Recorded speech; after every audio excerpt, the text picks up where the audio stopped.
Following Luton's 1-1 draw on the weekend against Sunderland, we now have another home match, and that is against Paul Ince's Reading. Reading have surprised a lot of people, including myself. I did not expect them to be where they currently are in the Championship table.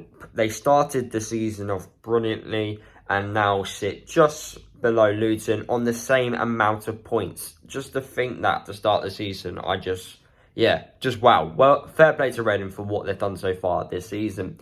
However, in the last 5 games, they've not been on the best of form. They've only won once and they've lost 4 times. Is that the start of the decline down the league? I'm not too sure. But at this moment in time, they haven't been picking up results. And you could say they are probably the right team to play at this moment of time. But then again, Luton right now, we've got an issue, and that's sorting out that midfield. For me, it is the midfield. A lot of people like saying it's the defence, it's the attack. It's the midfield for me. The midfield doesn't do enough, and I feel like that can easily be avoided with the personnel in the midfield. Personally, I don't think the Freeman, Campbell and Clark, combination in the midfield actually works as the three, because our defence, we play a back three. They don't protect it enough, and because our back three isn't as strong as it could be, it's just not working at the moment. Goals are not easy to come by at times, and then we're letting in too many goals. Like the game against Sunderland was a game of 2 halves, really. First half was Luton, second half was Sunderland. But Sunderland absolutely dominated the second half. Just piled on the pressure, kept passing the ball about. We just struggled to contain it at times. We had to bring on the likes of Pelly to come on, who done a fantastic job, getting a few blocks in. But even then, that still wasn't good enough, and we ended up conceding the goal. It really does need to improve in certain aspects. And you can clearly see Luton at the moment, we are a team that has definitely got a few gaps within the side. Going forward, for me, when you've got Morrison and Ibeyo causing teams problems, I definitely think we're going to get chances. James Bree, he's created the most chances as a right back in England.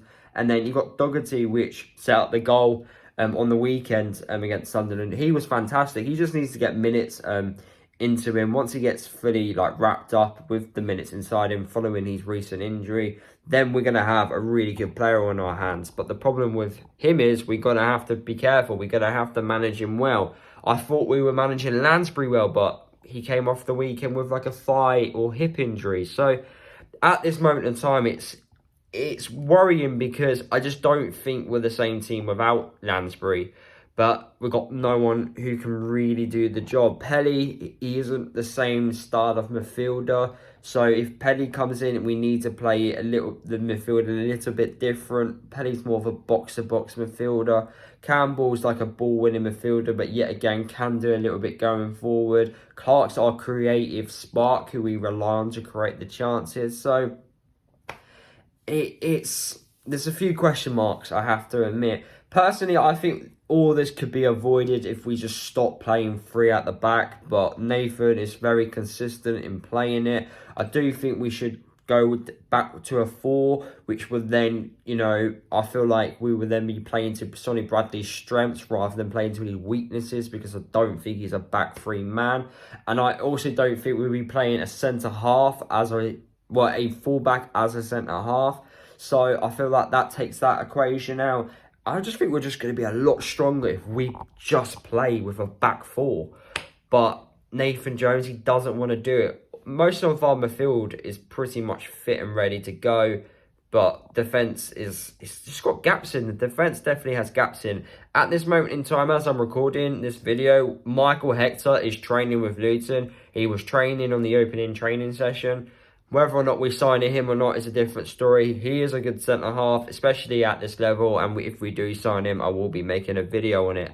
But if he is going to sign, we need him to sign soon. Because, like I said, there's gaps in our team, centre-half and in midfield. And if we can't get these gaps filled, then we need, in January, to get a few additions in. Otherwise, I don't think we're going to get into those playoff places like we did last year. I feel like at certain points in the season when we are playing the football which, you know we can show, I feel like we can get into those playoff places, especially like, the performances against Norwich, performances against Hull and QPR. If we keep playing like that, which we can do on a consistent level, we'll get into the playoff places, no question about it. But because there's gaps within the team, we're just not getting consistent enough results, and that's why we're currently where we are in the table. It's because we're just not consistent enough. There's gaps in the side, and they need to be filled. It's simple as that. But in this game against Reading, it's going to be two teams that kind of play really similar. I feel like we are the better ball playing side compared to Reading. I think Reading literally will just be direct, get set pieces. And I do think if they do score, they will just hold on. They just won't, they just won't keep going and get more goals. That's just my opinion, the way I've seen in certain games so far. But yeah, they are a very direct team. Luton are also direct. At times, we like to boot the ball forward to get to our two strikers who hold it up, give it to the midfield, and then we start playing. That's our way of playing football. But we do, in attacking areas, we do like to put the ball about and, try and cause teams problems. But Reading, they are a very direct set-piece team. So I feel like when you're playing a team like that, I think Sonny Bradley does have to start, whether you like it or not, people. I think he does, because we need his height. I don't think I don't think it makes sense to put Amari Bell and Andy Carroll, for example, where Sonny Bradley, he can try and compete with Andy Carroll rather than the other way around. But yeah, if I look at my score prediction and what I think for this game, hopefully we do win. This is kind of the nearest game to my birthday, so it would ruin the start of my birthday if we were to lose this match. So please, please Luton, let's get the 3 points here.